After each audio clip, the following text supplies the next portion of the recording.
Hello students, in this lecture we will do chapter 1, the French Revolution. Question number 1. Describe the circumstances leading to the outbreak of revolutionary protest in France. Answer is circumstances leading to the outbreak of revolutionary protest in France. First point is long years of war had drained the financial resources of France. Under Louis XVI, France helped the 13 American colonies to gain their independence from the common enemy Britain.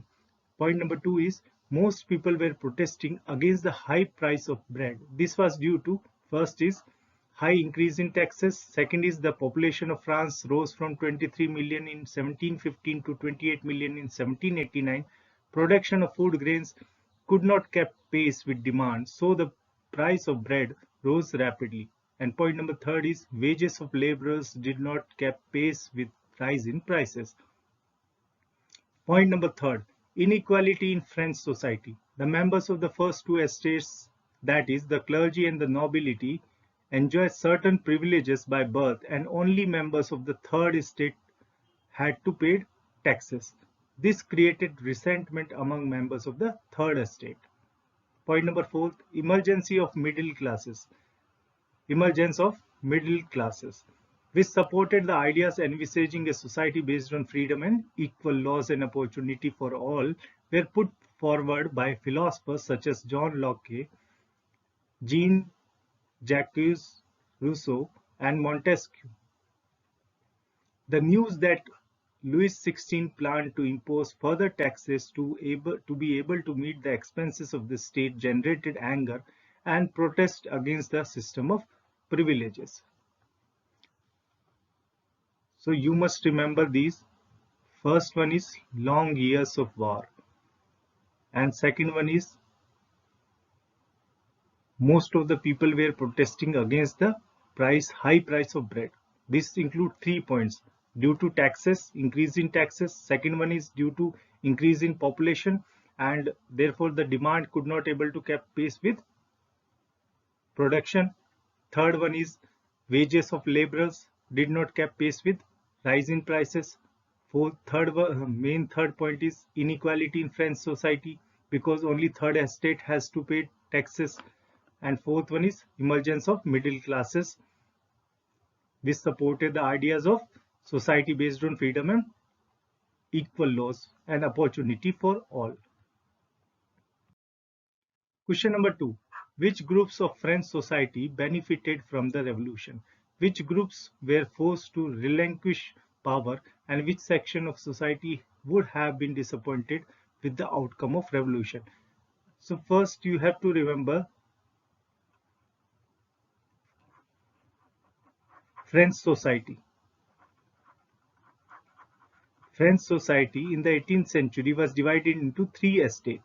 First one is clergy, second is nobility, and third comprises of big businessmen, merchants, court official, lawyers, peasants and artisans, small peasants, landless laborers, and servants. So first two estates did not pay taxes. They enjoy privileges by birth. Okay, and only third estate had to paid taxes. Answer is the third estate benefited the most from the revolution. Groups under first and second estate were forced to relinquish power. And third one is the members of the first two estates, that is the clergy and the nobility, enjoyed certain privileges by birth. They were disappointed after revolution because they lost their privileges.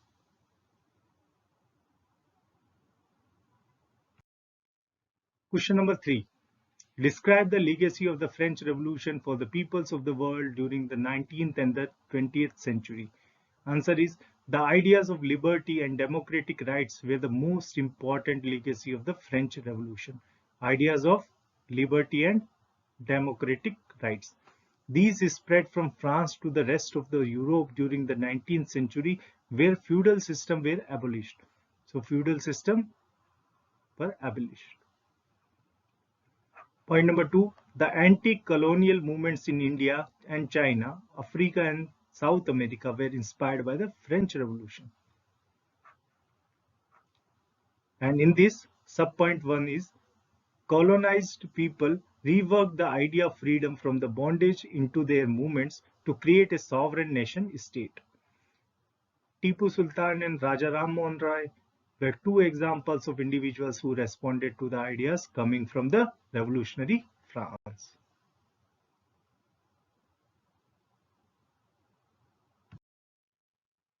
Question number 4. Draw up the list of democratic rights we enjoy today whose origin could be traced to the French Revolution. Answer is right to liberty, freedom of speech, freedom of opinion, equality before law, right to life, right to vote, to be elected to the assembly and to hold political office, equal wages for equal work to both men and women, abolition of slavery, right to security, freedom of press, abolition of censorship, and right to education.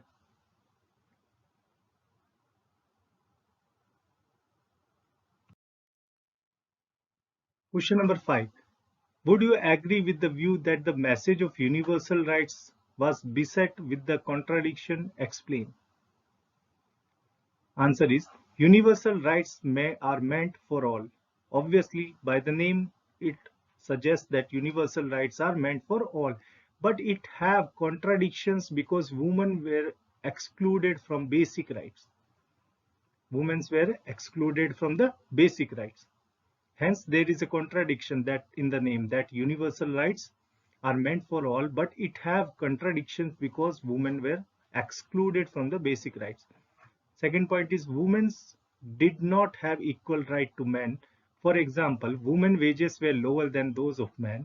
Second is they were discriminated in the public employment. Point number 3, they were deprived of right to liberty, political rights like right to vote, to be elected to the assembly and to hold political office, security, rights, right to education, etc.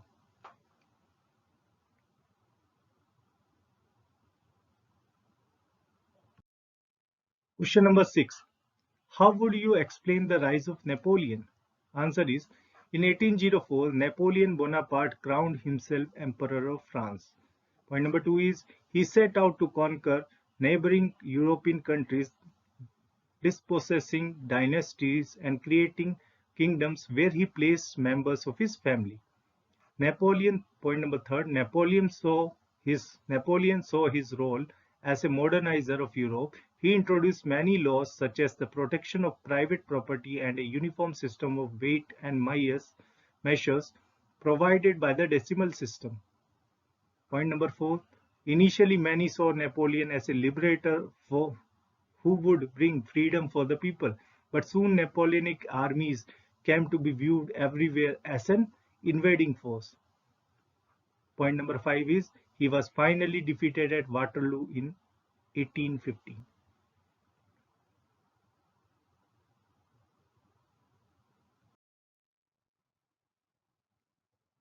Thank you, students. We will keep continuing these lectures. Hope you have enjoyed these. Thank you so much.